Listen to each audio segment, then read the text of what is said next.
Have you ever had that one person in your life who made you question everything you thought you knew about yourself? For me, that person was Jack Wilson, my best friend, my camping partner, and the guy I'd been secretly in love with for 3 years. I'm Noah Kemp, and this is the story of how one camping trip changed both of our lives forever. It was supposed to be simple. 5 days in the Cascade Mountains, just 2 friends escaping the chaos of our tech startup jobs in Seattle. Jack had just broken up with his girlfriend of 2 years. I was still pretending I was okay being the supportive best friend, while my heart broke a little more each day. Jack was everything I shouldn't want but couldn't stop thinking about. 62, with sandy blonde hair that always felt perfectly imperfect across his forehead, green eyes that crinkled when he laughed, and a smile that could light up the darkest room. He was kind, funny, ambitious, and supposedly straight. But that night when the storm rolled in and we were pressed together in a tent barely big enough for one, everything I thought I knew about Jack Wilson and about us unraveled in the most beautiful, terrifying way possible. This is our story. The thing about being in love with your straight best friend is that you become an expert at compartmentalization. You learn to lock away the flutter in your chest when he touches your shoulder. You master the art of laughing at his jokes about girls while your heart quietly splinters. You become fluent in the language of almost never. I'd been fluent for 3 years. Jack and I met during orientation week at the University of Washington. He was the confident business major from Portland who knew exactly what he wanted: to start a company, change the world, maybe settle down with a nice girl by 30. I was the quiet computer science kid from San Diego, still figuring out who I was. Brave enough to be. We clicked immediately. Within weeks we were inseparable. Late-night coding sessions turned into early morning hikes. Study groups evolved into road trips. By sophomore year, we decided to start a company together after graduation. A project management app for creative teams. For years later, Torchlight Technologies was real. We had an office in Capitol Hill, 12 employees, and venture capital interest. We also had a friendship that everyone envied, the kind where you finish each other's sentences, where a single look communicates entire conversations. What they didn't know was that every day I lived with the weight of unspoken words pressing against my rib cage. I came out to Jack during our junior year. We were at a coffee shop in Fremont, rain pattering against the windows. When I finally gathered the courage, "There's something I need to tell you," I'd said, my hands trembling around my mug. Jack looked up from his laptop, those green eyes immediately concerned. "What's wrong? Is everything okay? I'm gay." Words hung between us for exactly 3 seconds. I counted before Jack's face broke into a relieved smile. "Dude, I know," he said, reaching across to squeeze my shoulder. "I've known since sophomore year. I've just been waiting for you to be ready to tell me you knew. Noah, you've never once talked about girls. You get this specific look on your face when Chris Hemsworth comes on screen, and you literally told me that rainbow tie-dye shirt was your authentic self-expression." He grinned. "I'm observant, not oblivious." I'd laugh.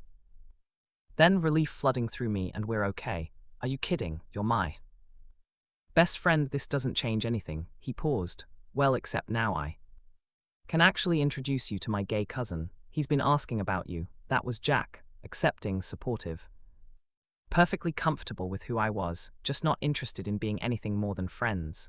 Over the years, I watched him date a string of women. Each relationship lasted a few months before fizzling out. He'd complain about compatibility issues, about not feeling the spark, about something always being slightly off. I'd listen, offer advice, and secretly harbor the smallest, most pathetic hope that maybe, just maybe, he was searching for something he couldn't name. But hope is dangerous when it's built on wishful thinking. His latest breakup with Melissa had been messy. She'd wanted commitment, he'd wanted space. They'd been together for 2 years, and I'd thought this might be the one that lasted. Instead, Jack showed up at my apartment at 11 p.m. on a Tuesday with a bottle of whiskey and devastated eyes. "I think there's something wrong with me," he'd said, sinking onto my couch. "There's nothing wrong with you. You just weren't right for each other." That's what I said about Sarah and Emma before her, and Katie before that. He ran his hands through his hair, a gesture I'd memorized long ago. What if I'm the problem, Noah? What if I'm just incapable of falling in love the way I'm supposed to? The vulnerability in his voice made my chest ache. I wanted to tell him that I knew exactly what he meant, that I understood the feeling of wanting something you couldn't quite reach. Instead, I poured us both drinks and listened. I need to clear my head, he said eventually. Get out of the city. Away from everything. Where do you want to go? Remember that camping trip we always talked about, the Cascades? I nodded. We've been planning it for 2 years, but kept postponing for work. Let's do it this weekend. Just you and me, the mountains, and no cell service. I should have said number 5 days alone with Jack in the wilderness when my feelings were already a tangled mess. It was emotional self-destruction waiting to happen. Yeah, I heard myself say, let's do it. We left Seattle before dawn on Friday, Jack's Toyota 4Runner packed with tents, sleeping bags, and enough camping gear to survive a zombie apocalypse. The city lights faded behind us as we drove east toward the mountains, alt indie music playing softly through the speakers. Jack seemed lighter already, one hand on the wheel, the other tapping rhythm against his thigh. The sunrise painted his profile in gold, and I forced myself to look away before I got caught staring.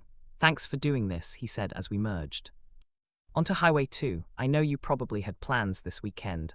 My plan was binge watching The Last of Us and eating Thai food. Trust me, you're saving me for myself, he laughed, that warm, genuine sound that I felt in my bones.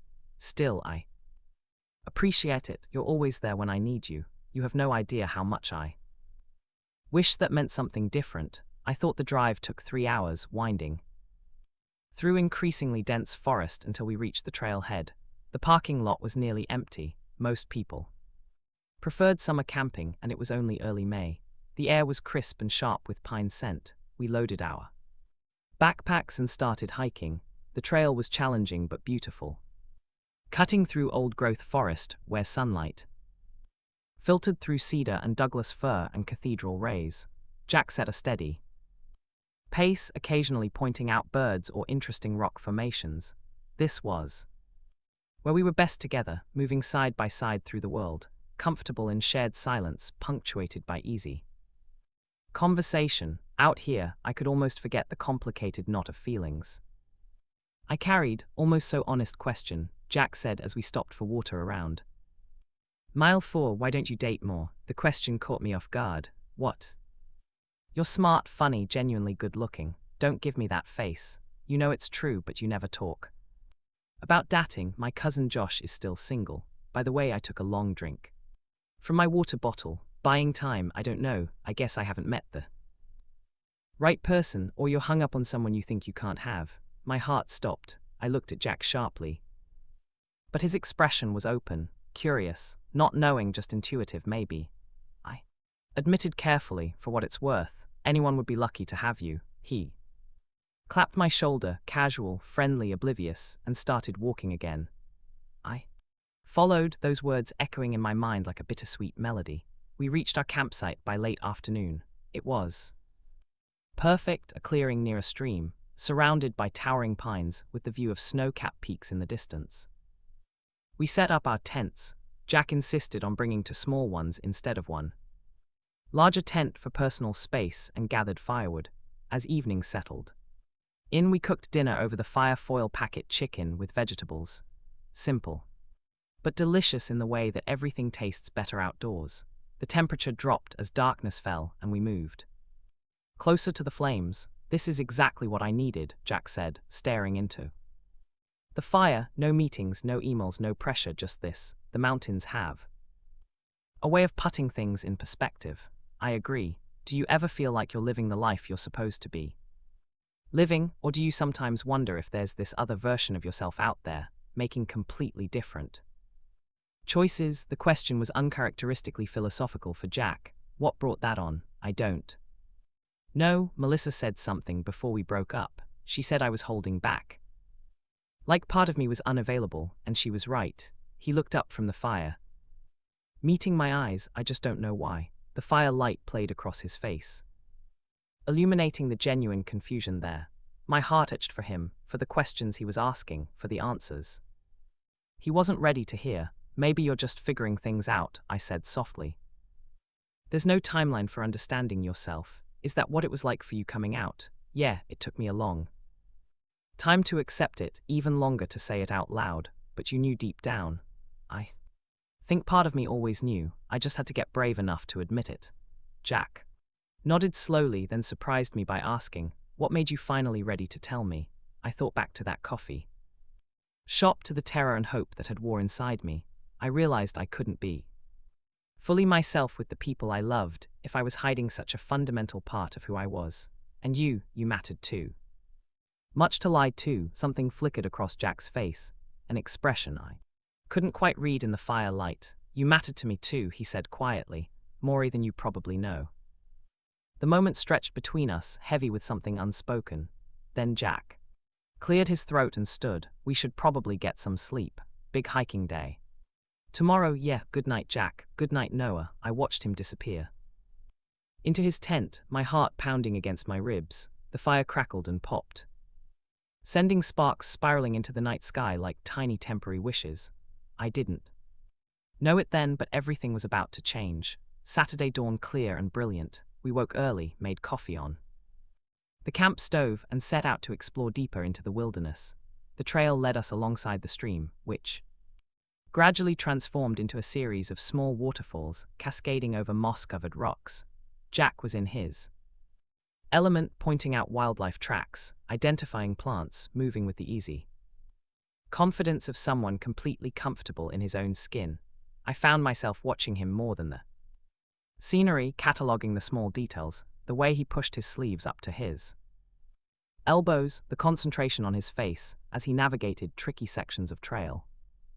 The genuine joy in his laugh when we startled a family of deer around midday. We reached an alpine meadow that took my breath away.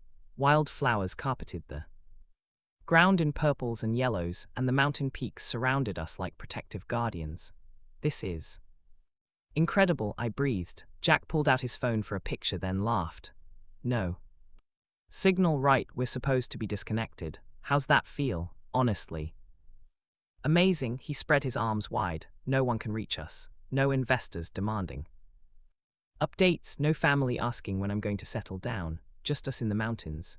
We found a large flat rock and sat down to eat lunch. The sun was warm, but a cool breeze kept it from being too hot. For a while we just existed in comfortable silence, eating trail mix and drinking water. Can I ask you something personal? Jack said eventually. Sure. When did you first realize you were into guys? Like, was there a specific moment? I hesitated, choosing my words carefully. There were a lot of small moments that didn't make sense until later, but the first time I really knew, freshman year of high school. There was this guy in my math class, and I couldn't stop thinking about him. The way I felt was so different from how I felt about anyone else.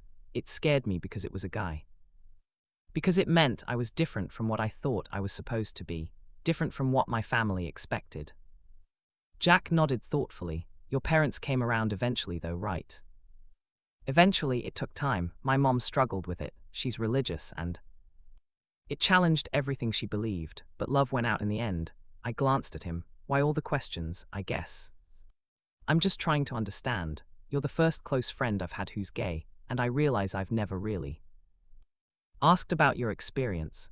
That seems like a pretty significant blind spot in our friendship. Well, ask away. I'm an open book. Okay, what's it like being attracted to men? The question was so earnest, so genuinely curious that I couldn't help but smile. It's probably not that different from being attracted to women, honestly. You see someone and there's this pull, this awareness, your heart speeds up, you get nervous, you want to be near them, and you felt that.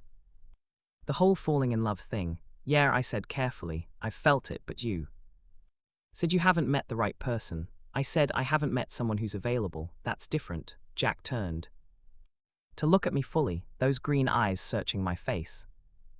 You're in love with someone who isn't available. My heart hammered. This was too close to dangerous. We should probably head back. Those clouds are looking ominous. I wasn't lying. Dark clouds had begun gathering on the horizon, moving faster than seemed natural. Jack followed my gaze and frowned. Yeah, you're right, we should get back to camp. We packed up quickly and started the hike back. The temperature dropped noticeably, and the wind picked up, bending trees and rustling through the undergrowth like whispered warnings. What had been a beautiful afternoon was rapidly transforming into something more ominous. How far are we from camp? Jack asked, raising his voice over the wind. Maybe 2 miles. We should make it before thunder cracked across the sky, loud enough to make us both jump. Fat raindrops began falling slowly at first, then with increasing intensity. Run, Jack shouted. We sprinted down the trail, our backpacks bouncing, rain soaking through our clothes within minutes. The trail became slippery, treacherous. My foot skidded on a wet root, and I would have fallen if Jack hadn't grabbed my arm, steadying me. Careful, thanks. By the time we reached camp, we were completely drenched. The rain was coming down in sheets, and lightning split the sky with alarming frequency. We dove into our respective tents, gasping for breath. I quickly changed into dry clothes, grateful-eyed. Packed everything in waterproof bags. The tent was holding up well, but the storm showed no signs of letting up. Thunder boomed so close it rattled in my chest.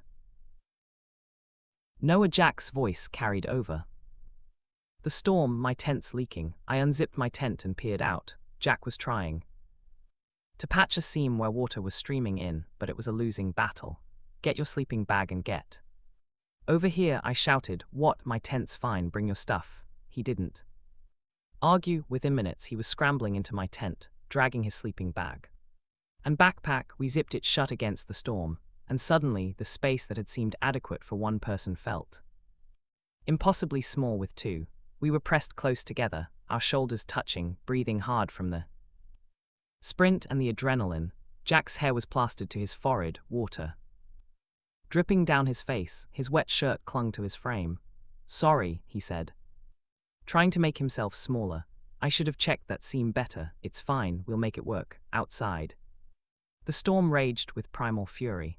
Lightning illuminated the tent in stark flashes, followed by thunder that seemed to shake the very ground. The rain drummed a relentless rhythm on the fabric above us. We arranged our sleeping bags as best we could, but there was no avoiding the proximity.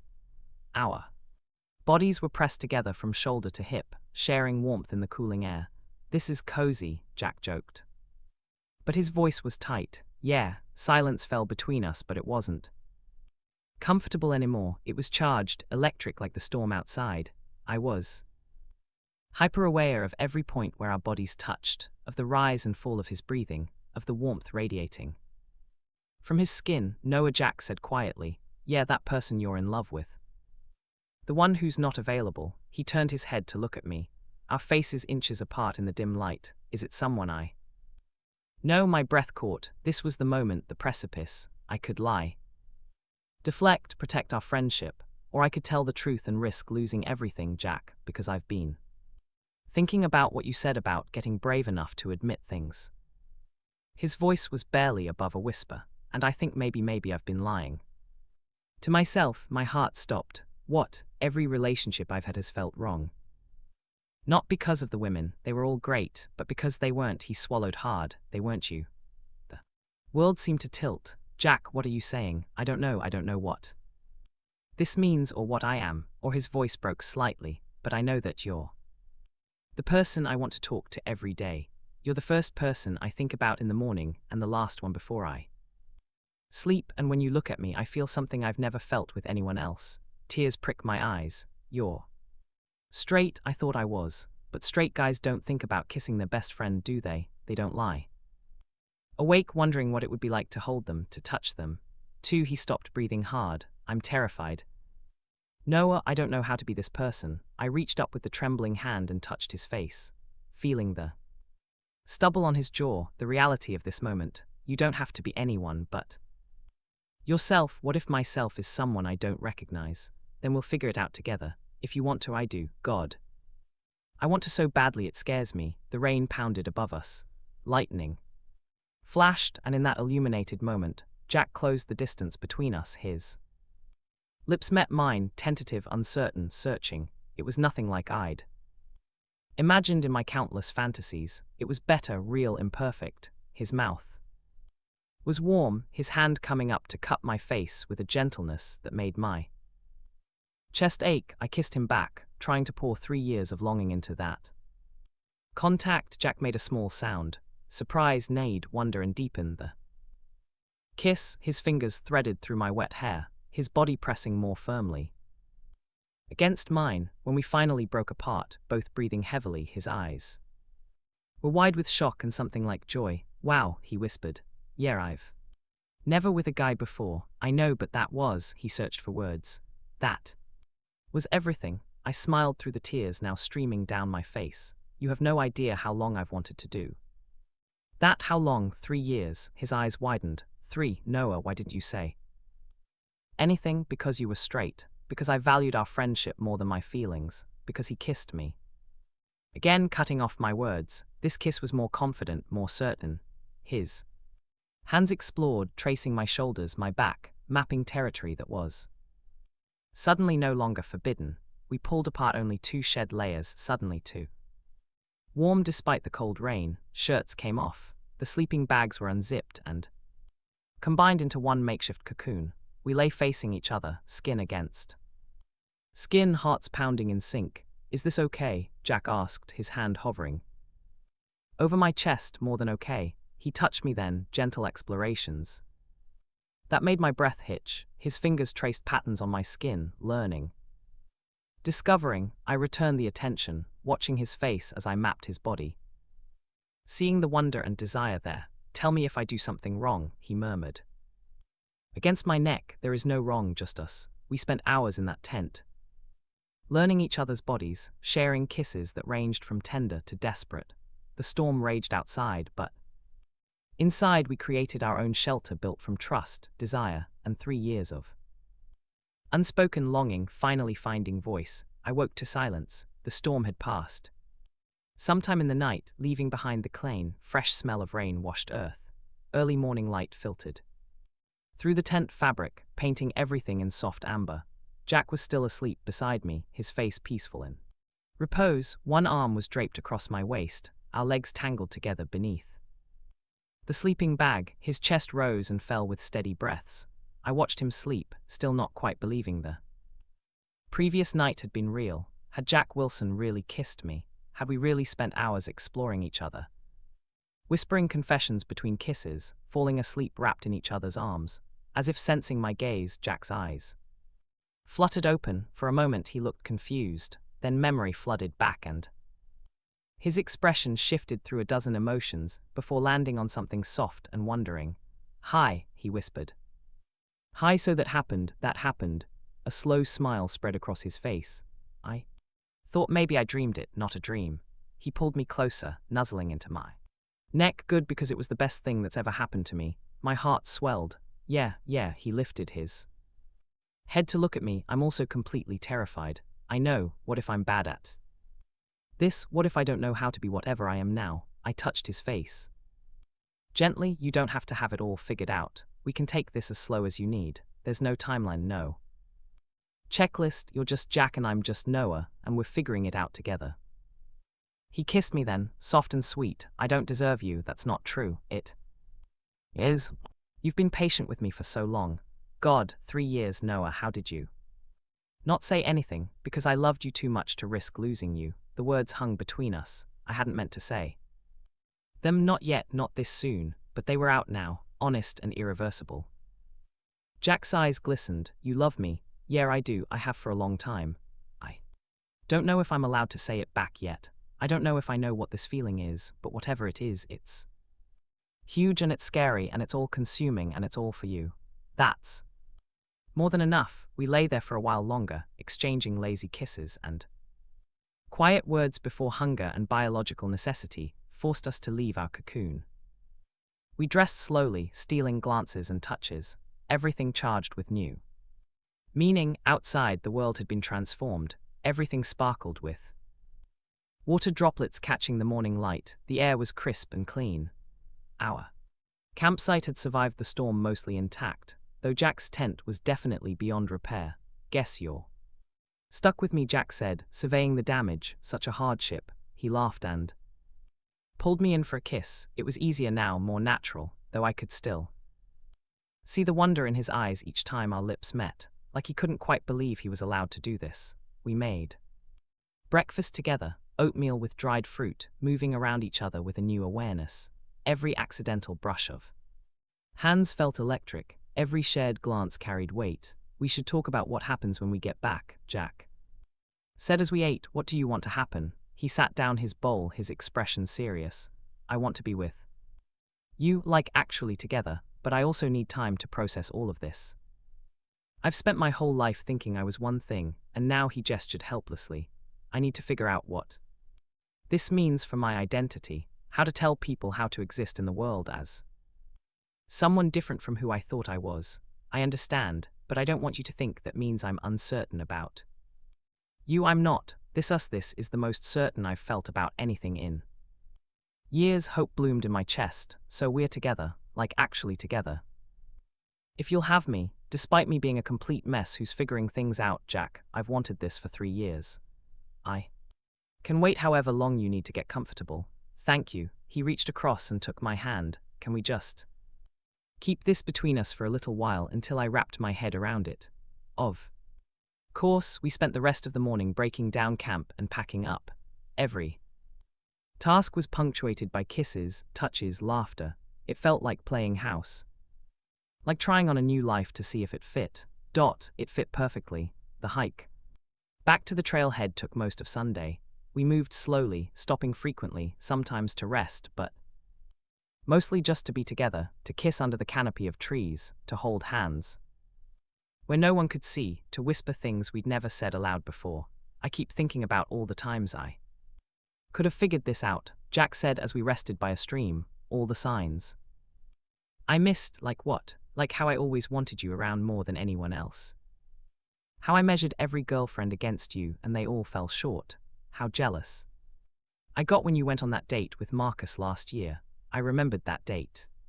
The one and only time I tried seriously dating someone else. You were jealous.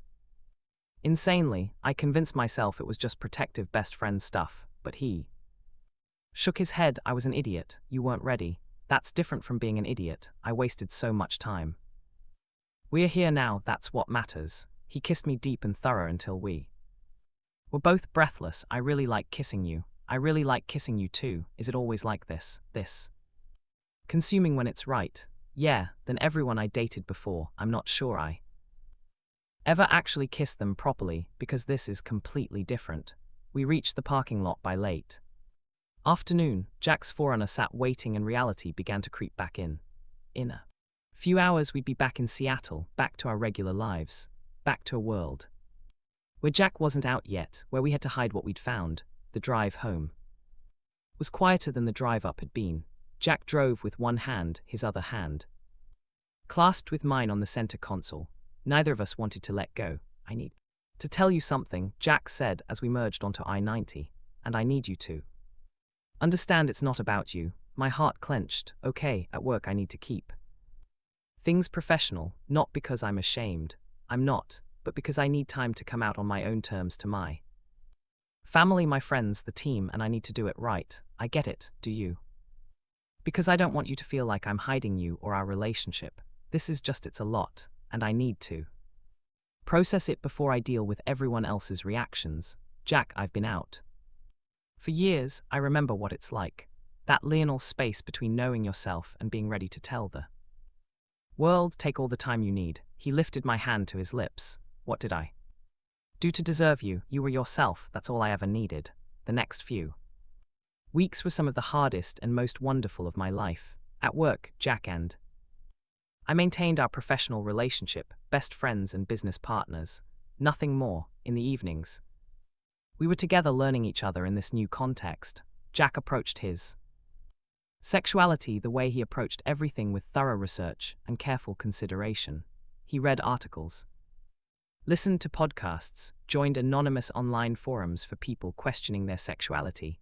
He was methodical about understanding himself. I think I might be bisexual, he told me one night, curled up on my couch, or maybe I'm gay and just didn't recognize it. I'm not sure yet. Is that okay? It's more than okay. Labels are tools to help us understand ourselves, not boxes we have to fit into perfectly. Use whatever feels right and change it if it stops fitting. How are you so wise? I had years to figure this out. You're on the fast track. He started coming out slowly, deliberately, first to his sister, who cried happy tears and said she'd always wondered, then to a few close friends. Each conversation made him more confident, more comfortable in his own skin. I'm ready to tell my parents, he said 3 weeks after the camping trip. Will you come with me? Are you sure? I'm sure about you. That makes everything else easier. The conversation with Jack's parents was emotional but ultimately positive. His mother cried, but from joy she insisted. His father was quiet, processing, but put his hand on Jack's shoulder and said, I just want you to be happy. I am, Jack said, looking at me, happier than I've ever been. The hardest conversation was with our team. We called a meeting on a Friday afternoon, both nervous. We have some personal news we wanted to share. Jack started, his hand finding mine under the conference table. Noah and I are together like dating, and we want to be open about it. There was a beat of silence. Then Lisa from design started clapping. Finally, we've been running a pool on when you two would figure it out. You what? I asked. Oh, please. Marcus from marketing laughed. The sexual tension between you two has been palpable for years. We're just glad you finally did something about it. The relief was overwhelming. Our team was supportive, happy for us completely unfazed. One rule, Jack said, squeezing my hand. No relationship drama in the office. We keep work professional and personal deal. I agreed. That night we celebrated at our favorite restaurant in Capitol Hill, surrounded by the rainbow flags and welcoming atmosphere of the neighborhood. Jack reached across the table and took my hand openly, proudly. I have something for you, he said, pulling out his phone. He showed me a photo, a screenshot from a real estate website. I found this place in Fremont, 2 bedrooms, office space, walking distance to work. I thought maybe he looked nervous. It's too soon, isn't it? I stared at the listing, my heart racing. Are you asking me to move in with you? Only if you want to. I know it's fast, but I've wasted so much time already.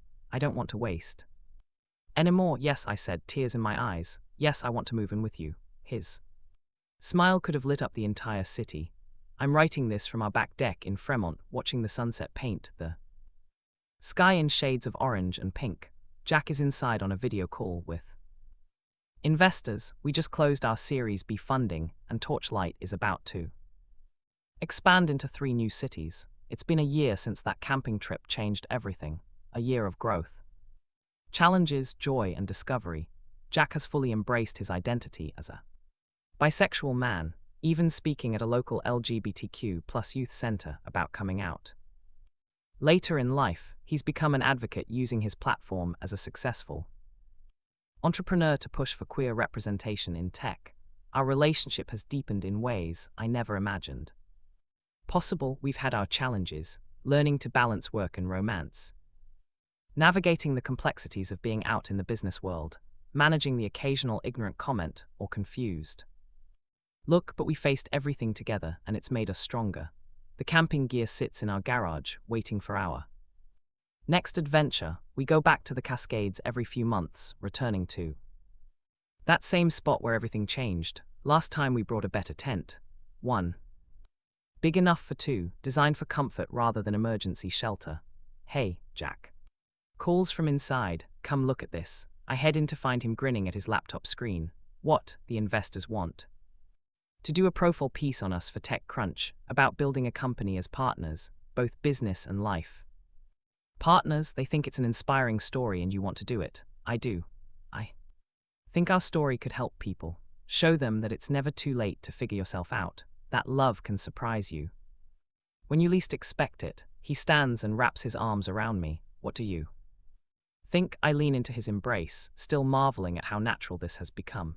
I think you're amazing and brave, and I think we should tell our story. Our story, he echoes, kissing my forehead. I like the sound of that. We stand there in the fading light holding each other, and I think about that scared kid I was in high school, terrified of being different.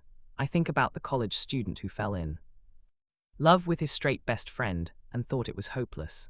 I think about all the moments of longing and heartache that led to this. Do it was worth it. Every moment of waiting, every second of uncertainty, it was all worth it for this. What are you thinking about, Jack? Ask softly just how far we've come, how much has changed, any regrets, not single one. He pulls back to look at me, those green eyes that first captured my heart now reflecting a love I never dared dream possible. I love you, Noah. Kemp, in case I haven't said it enough today, you've said it exactly 3 times. I'm keeping count. He laughs. Okay, make it 4. I love you, I love you too. He kisses me then, slow, sweet, full of promise. When we break apart, he rests his forehead against mine. You know what we should do, he says. What? Plan another camping trip. Maybe invite some friends this time. Make new memories. I like that idea, though the first trip will always be special. The night everything changed. He agrees. The night you admitted you weren't as straight as you thought. He grins. Best storm I've ever been caught in, even though your tent leaked, especially because my tent leaked. Otherwise, I might have spent another year being an oblivious idiot. I laugh and pull him close. You were never an idiot, you were just on your own journey. We all are. Wise words from a wise man. I learned from the best. We stand there as twilight deepens into night. The city lights of Seattle